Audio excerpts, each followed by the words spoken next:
यीशु की पुकार। आओ आओ भाइयों बहनों सुन लो यीशु की पुकार। आओ आओ भाइयों बहनों सुन लो यीशु की पुकार। बुलाता है यीशु, सुन लो यीशु की पुकार।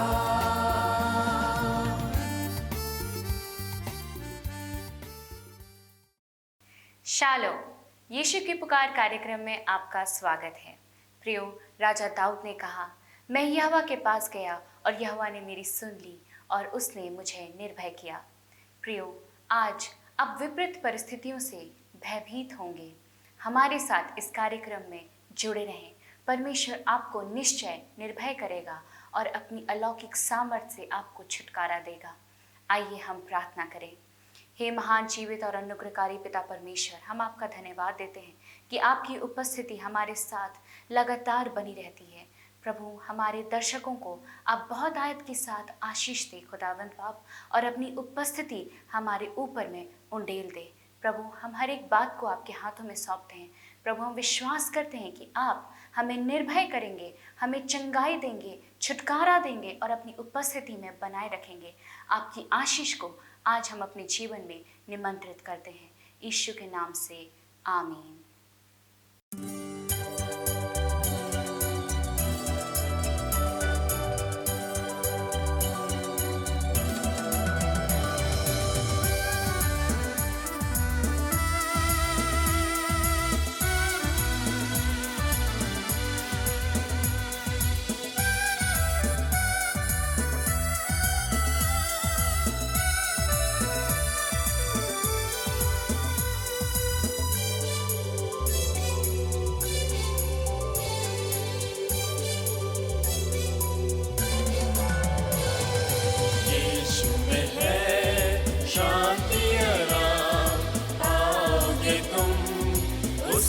सदा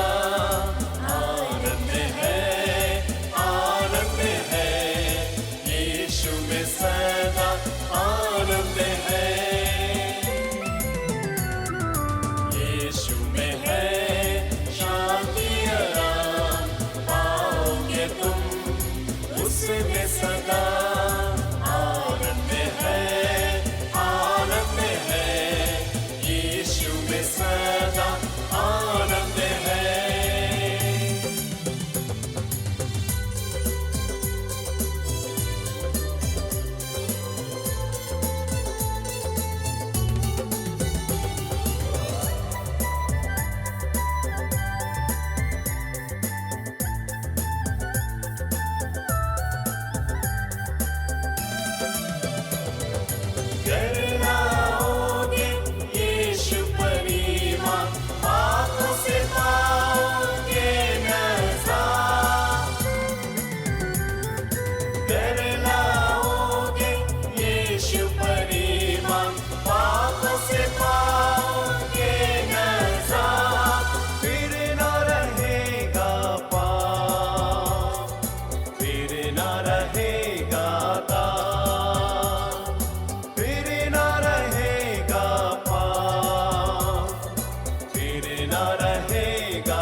सदा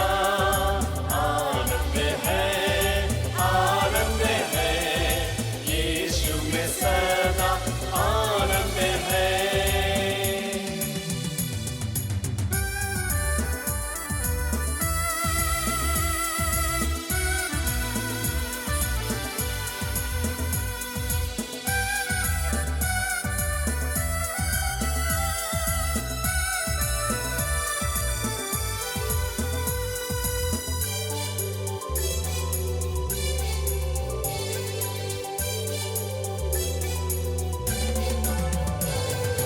यीशु के लहू में सामर्थ है, यीशु के लहू में जीवन है। यीशु के लहू में सामर्थ है, यीशु के लहू में जीवन है। जो कोई पिए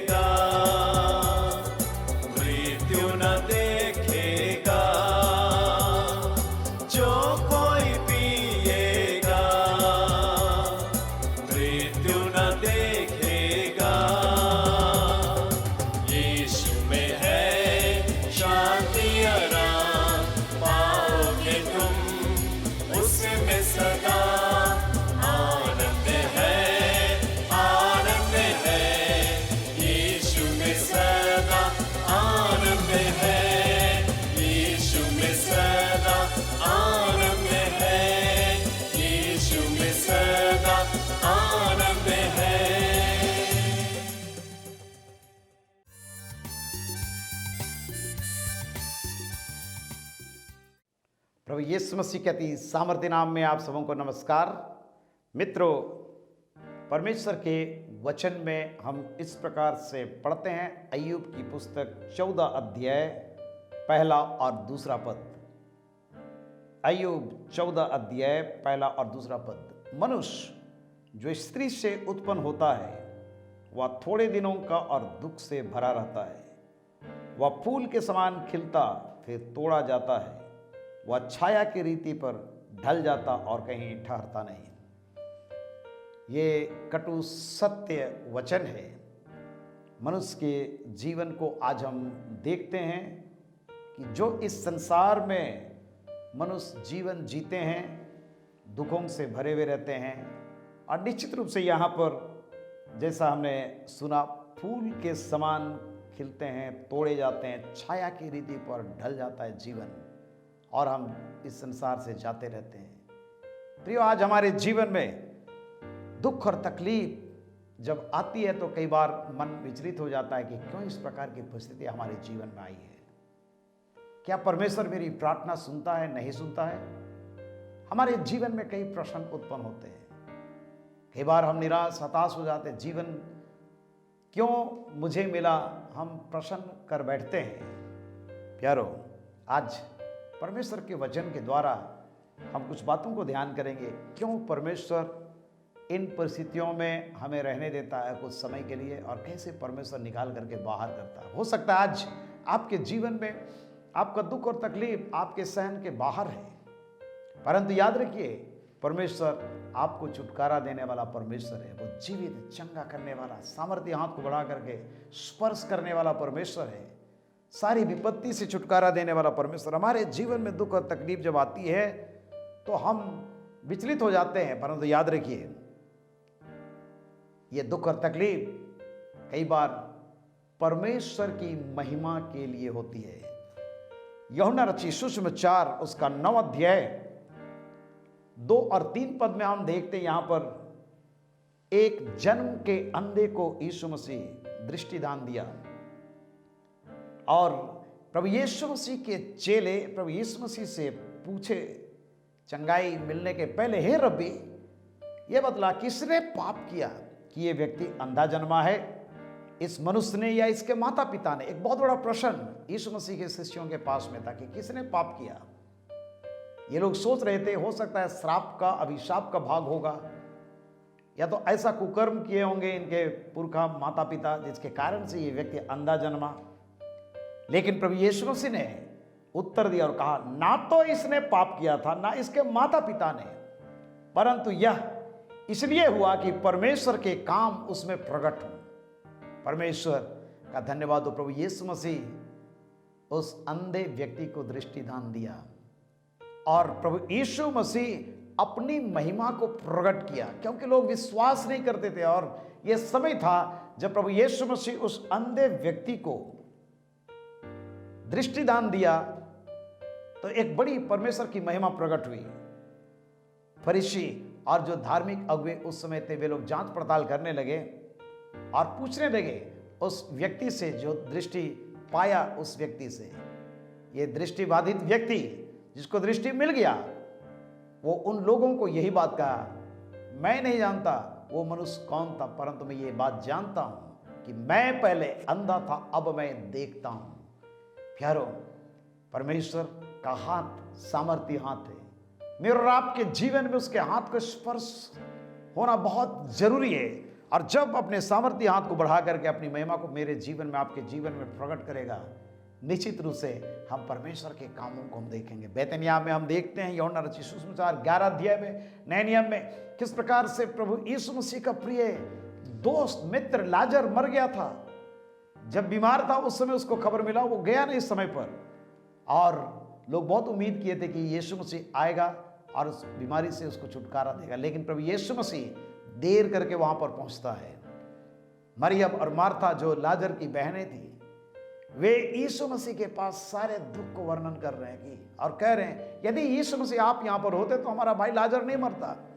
और प्रभु यीशु मसीह उनसे कहा, अगर तुम लोग विश्वास करोगे तो परमेश्वर की महिमा को देखोगे। और आगे हम देखते हैं प्रभु यीशु मसीह सड़ने वाले लाजर को कब्र के अंदर से बाहर निकाला, जीवित हो गया। प्यारो, आज हमारे जीवन में कई प्रकार के दुख और तकलीफ हैं और परमेश्वर अपनी महिमा को मेरे आपके जीवन में प्रकट करना चाहता ताकि हम उसके महान और सामर्थ्य हाथ को अपने जीवन में हम देखने पाए, अनुभव करने पाए। हमारे जीवन के सारे बंधन प्रभु यीशु मसीह नासरी के नाम में टूटने पाए, सारे पाप प्रभु यीशु मसीह के नाम में दूर होने पाए। और इसलिए दुख और तकलीफ जब आती है तो हम निराश ना हो, हिम्मत रखें, धीरज के साथ में प्रार्थना करें। निश्चित रूप से परमेश्वर मेरे आपके जीवन में अद्भुत काम करेगा और उसके महान और सामर्थ्य हाथ को हम अपने जीवन में देखने पाएंगे। दूसरी बात, जब दुख और तकलीफ हमारे जीवन में आती है तब क्या होता है? इब्रानियों की पत्री 12 अध्याय और उसके 10 पद में इस प्रकार से लिखा है। इब्रानी 12 अध्याय 10 पद, वे तो अपनी अपनी समझ के अनुसार थोड़े दिनों के लिए ताड़ना करते थे, पर वह तो हमारे लाभ के लिए, मतलब मेरे आपके जीवन के लाभ के लिए वो हमारे जीवन में ताड़नाओं को आने देता है कि हम भी उसकी पवित्रता के भागी हो जाएं। ये बड़ा अजीब बात कभी हमें लगती है कि हम जब दुख और तकलीफ में रहते हैं तो प्यारो, हम इस बात को मालूम करने पाते हैं कि हमारे जीवन में कौन सी कमी और घटी है। कहीं कोई ऐसा पाप हमारे जीवन में छिपा हुआ तो नहीं है? ढिठाई का पाप हो सकता है, जानबूझ करके बार बार पाप करने का जो आदत है, गुप्त पाप जिसको हो सकता है आज तक हमने देखा नहीं है, और वो हमारे जीवन में जब हम आगे बढ़ते हैं तो वो समस्या का कारण हो जाता है। और इसलिए परमेश्वर दुख और तकलीफ हमारे जीवन में आने देता है ताकि हम और आप उसके पवित्रता के भागी हो जाएं और हमारे जीवन में कोई भी अपवित्रता की चीजों को कभी भी रहने के लिए मौका ना मिले। पहला पत्रस और उसका पहला अध्याय में हम देखते हैं 7वें पद में इस प्रकार से लिखा है। पहला पत्रस 1 और उसका 7वां पद, और यह इसलिए है कि तुम्हारा परखा हुआ विश्वास जो आग से ताए हुए नासवान सोने से भी कहीं अधिक बहुमूल्य है, यीशु मसीह के प्रकट होने पर प्रशंसा और महिमा और आदर का कारण ठहरे। आग की भट्टी के अंदर से होकर के कई बार हमें गुजरना पड़ता है, दुख और तकलीफ होती है, परंतु याद रखिए कि परमेश्वर हमारे जीवन को परखता है, हमारे जीवन के तमाम उन सारे त्रुटियों को दूर करता है। हमारे जीवन में कोई घटी है आत्मिक जीवन में तो उन चीजों को दूर करता है ताकि हम परमेश्वर की उपस्थिति में हम पवित्र और निर्दोष हो जाएं, हमारे जीवन में पवित्रता आ जाए। प्यारो, पवित्रता को लाने के लिए, अपनी महिमा को प्रकट करने के लिए परमेश्वर हमारे जीवन में दुख और तकलीफ को आने देता है ताकि हम और आप ईश्वर की महिमा के लिए हम बड़ी गवाही का कारण बनने पाएं। तीसरी बात हम देखते हैं हमारे जीवन में दुख और तकलीफ क्यों आती है। 2 कोरिन्थ पहला अध्याय और उसके 4 पद में पौलुस प्रेरित इस प्रकार से वर्णन करता है। 2 कोरिन्थ 1 अध्याय 4 पद, वह हमारे सब क्लेशों में शांति देता है। हम क्लेश भोगते हैं, वो शांति देता है ताकि हम उस शांति के कारण जो परमेश्वर हमें देता है उन्हें भी शांति दे सके जो किसी प्रकार के क्लेश में रहते हों। ये बड़ा रिमार्केबल बात है। दुख और तकलीफ के द्वारा हम सीखते हैं, हमारे जीवन में एक गवाही बनती है, हमारे जीवन में परमेश्वर की महिमा प्रकट होती है, हम पवित्रता के भागी होते हैं और हम अन्य दूसरे लोगों को जो लोग दुख और तकलीफ से गुजरते जा रहे हैं, प्यारो, हम उनको शांति देने के योग्य होते हैं। हमारे जीवन के द्वारा ईश्वर की महिमा होती है और इसलिए आज हम धीरज के साथ में बने रहें। प्रभु यीशु मसीह मुझे आपको संभालेगा, वो हमारे जीवन के ऊपर में उसकी दृष्टि है और वो कभी नहीं छोड़ेगा और ना त्यागेगा। प्यारो, परमेश्वर हम इस हर एक को आशीष देना चाहता है, सहायता करना चाहता है, ताकि हम और आप इन परिस्थितियों को सामना करते हुए आगे बढ़ें। इब्रानी 12 अध्याय में हम देखते हैं और एक जगह पर, और उसके 5वें पद से आगे इस प्रकार से परमेश्वर के वचन में हम पढ़ते हैं, और तुम उस उपदेश को जो तुमको पुत्रों के समान दिया जाता है भूल गए हो। हे मेरे पुत्र, प्रभु की ताड़ना को हल्की बात ना जान, और जब वह तुझे घुड़के तो साहस मत छोड़ना। दुख और तकलीफ आती है, हिम्मत मत हारना, साहस ना छोड़ना, क्योंकि प्रभु जिससे प्रेम करता है उसकी ताड़ना भी करता है, और जिससे पुत्र बना लेता है उसको कोड़े भी लगाता है। इसलिए इब्रानियों का लेखक कहता है, तुम दुख को ताड़ना समझकर सह लो। परमेश्वर तुम्हें पुत्र जानकर तुम्हारे साथ बर्ताव करता है। वह कौन सा पुत्र है जिसकी ताड़ना पिता नहीं करता? यदि वह ताड़ना जिसके भागी सब होते हैं तुम्हारी नहीं हुई, तो तुम पुत्र नहीं पर व्यभिचार के संतान ठहरे। फिर जबकि हमारे शारीरिक पिता भी हमारी ताड़ना किया करते थे और हमने उनका आदर किया, तो क्या आत्माओं के पिता के और भी अधीन ना रहे जिससे हम जीवित रहें? वे तो अपनी अपनी समझ के अनुसार थोड़े दिनों के लिए ताड़ना करते थे, पर वह तो हमारे लाभ के लिए करता है कि हम भी उसकी पवित्रता के भागी हो जाएं, और एक नई आशा हमारे जीवन में उत्पन्न होती है। पद संख्या इब्रानी 12 अध्याय 11 पद में लिखा है, वर्तमान में हर प्रकार की ताड़ना आनंद की नहीं पर शोक ही की बात दिखाई पड़ती है, तो भी जो उसको सहते सहते पक्के हो गए हैं, बाद में उन्हें चैन के साथ धर्म का प्रतिफल मिलता है। प्यारो, हमारे जीवन में दुख और तकलीफ आती है, हम धीरज के साथ में आगे बढ़ें। परमेश्वर से प्रार्थना करें आज कि प्रभु इन परिस्थितियों का सामना करने के लिए हमें शक्ति प्रदान कर। हमारे जीवन में जो बीमारी की शक्ति है, यह भी कई बार हमारे जीवन से जाती नहीं है। परमेश्वर से प्रार्थना करें कि प्रभु इसको सहने की शक्ति प्रदान कर। पौलुस प्रेरित के जीवन में भी असहनीय दुख और क्लेश थे, तकलीफ थे। पौलुस प्रेरित कहता है कि मैं 3 बार प्रार्थना किया कि प्रभु ये मेरे सामने से दूर हट जाए, परंतु परमेश्वर का वचन उसको मिला कि मेरा अनुग्रह तुम्हारे लिए बहुत है। और जब तुम निर्बल होते हो तभी तुम बलवान होते हो। और इसलिए पौलुस कहता मैं निर्बलताओं पर घमंड करूंगा, क्योंकि जब मैं निर्बल होता तो परमेश्वर की सामर्थ मुझ पर छाया करती है।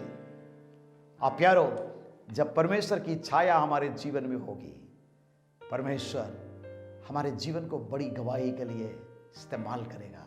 इस संसार में तुम्हें क्लेश होता, परंतु ढाढ़स बांधो। यीशु मसीह ने कहा संसार को मैंने जीत लिया है।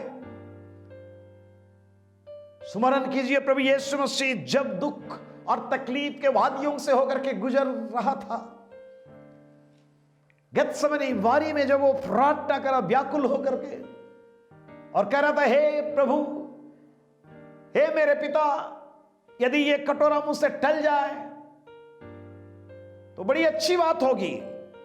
परंतु कटोरा टला नहीं, परंतु दुख के कटोरे को यीशु मसीह को पीना पड़ा। और यही कारण था कि एक निर्दोष व्यक्ति को कुकर्मियों के समान पकड़ा गया।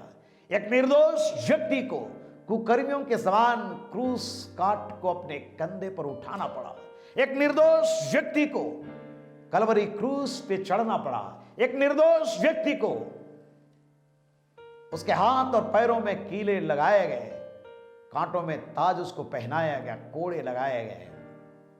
लेकिन जब प्रभु यीशु मसीह इन सारे दुख और तकलीफ को सहते हुए अपने जीवन को पिता परमेश्वर के हाथ में सुपुर्द कर दिया, प्यारो, परमेश्वर की महिमा उसके जीवन में प्रकट हुई। यीशु मसीह मृतकों में से जिंदा हुआ और सामर्थ के साथ में परमेश्वर का पुत्र ठहरा। स्वर्ग और पृथ्वी और उसके सारी भरपूरी को प्राप्त किया, स्वर्ग और पृथ्वी और सारा अधिकार को प्राप्त किया और पवित्र आत्मा की सामर्थ को भी प्राप्त किया और इस संसार में उसको भेज दिया ताकि हम और आप जो आज प्यारो परमेश्वर के वचन को सुन रहे हैं, हिम्मत के साथ में आगे बढ़े।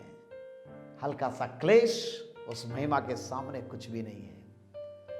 हल्का सा क्लेश उस महिमा के सामने कुछ भी नहीं है। इसलिए आज हम आपके लिए प्रार्थना करने जा रहे हैं। परमेश्वर आपको हिम्मत दे, साहस दे और प्यारो आप निरंतर हर एक परिस्थितियों को मुकाबला करते हुए आगे बढ़ें। मनुष्य जो स्त्री से उत्पन्न हुआ है, याद रखें, वे थोड़े दिनों का और दुख से भरा रहता है। अय्यूब अपने जीवन के अनुभव से यह वर्णन करता है। फूल के समान खिलता है, फिर तोड़ा जाता है, छाया की रीति पर ढल जाता है, कहीं ठहरता नहीं। इसलिए आज हम प्रार्थना करेंगे ताकि परमेश्वर हमारी सहायता करे, संसार के दुख और क्लेश को सहने के लिए शक्ति प्रदान करे। आंखें बंद करें, आइए प्रार्थना करें। सर्वशक्तिमान पिता परमेश्वर, आपका धन्यवाद करते हैं आपके वचन के लिए। हमारे प्रियों पर आपका अनुग्रह मांगते जो आज भिन्न भिन्न स्थानों से होकर के आपके वचन को सुन रहे हैं, इस टेलीविज़न प्रोग्राम के द्वारा इस कार्यक्रम में शामिल हो रहे हैं, उन पर आप अनुग्रह कीजिए। आंसू को पोंछने वाले प्रभु, दुख को मिटाने वाले स्वामी, आप दया कीजिए, अपने सामर्थ्य हाथ को बढ़ाइए पिता। बीमारी की शक्ति को दूर करिए, हर प्रकार की चिंता, परेशानी, मन की व्याकुलता दूर कीजिए। अपना अनुग्रह का हाथ बढ़ाइए, अपनी महिमा को प्रकट कीजिए पिता। छू ले, अपने लहू से पवित्र कर, पापों को क्षमा कर, अपनी महिमा हर एक के जीवन में प्रकट कर पिता। प्रभु यीशु मसीह नासरी के नाम में मांगते हैं, आमीन। हमें आशा है कि आज के कार्यक्रम से आपको आशीष मिली है। आपसे निवेदन है कि हमें व्हाट्सएप मैसेज भेजकर, पत्र लिखकर या फ़ोन करके हमें अपनी गवाही एवं व्यक्तिगत अनुभव साझा करें। हमारा फ़ोन नंबर एवं पता नोट कर लें।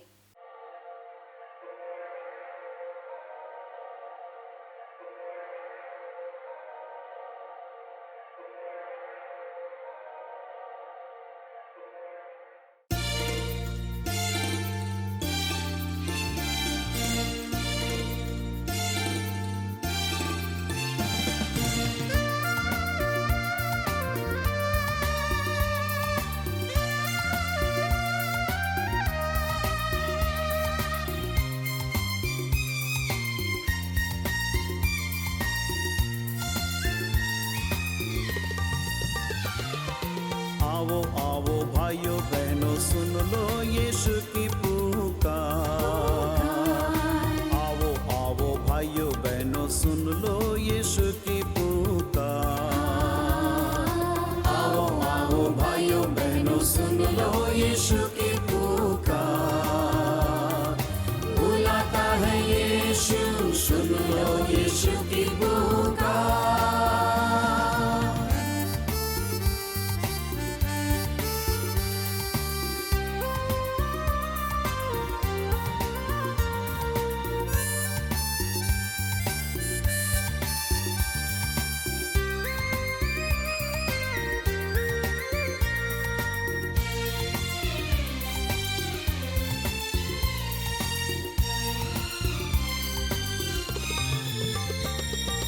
थके हुए हो, बोझ दबे हो, यीशु पास तुम आओ उससे मिलने को।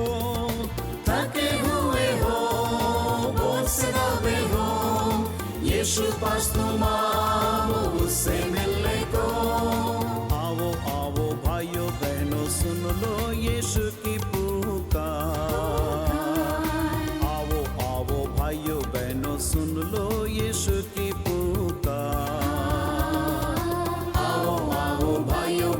सुन लो यीशु की पुकार।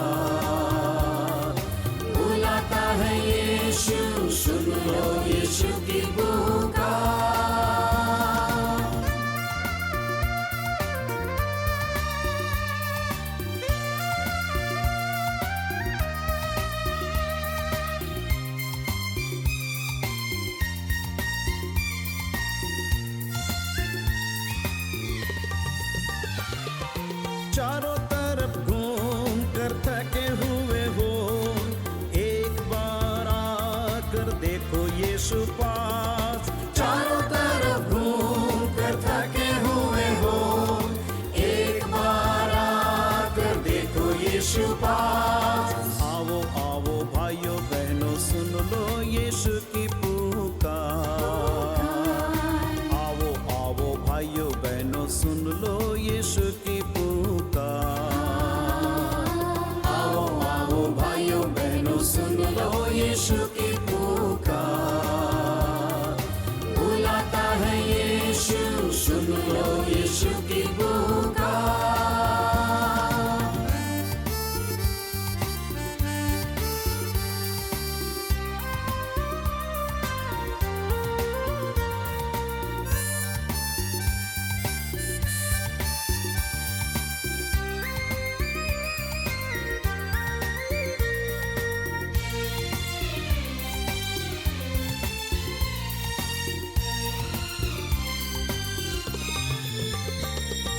पाप क्षमा वो देगा अभी, अनंत जीवन वो देगा अभी। पाप क्षमा वो देगा अभी, अनंत जीवन वो देगा अभी। आओ आओ भाइयों बहनों सुन लो यीशु की पुकार। आओ आओ भाइयों बहनों सुन लो यीशु की पुकार। आओ आओ भाइयों बहनों सुन लो यीशु की पुकार। बुलाता है यीशु, सुन लो यीशु की पुकार। सुन लो यीशु की पुकार।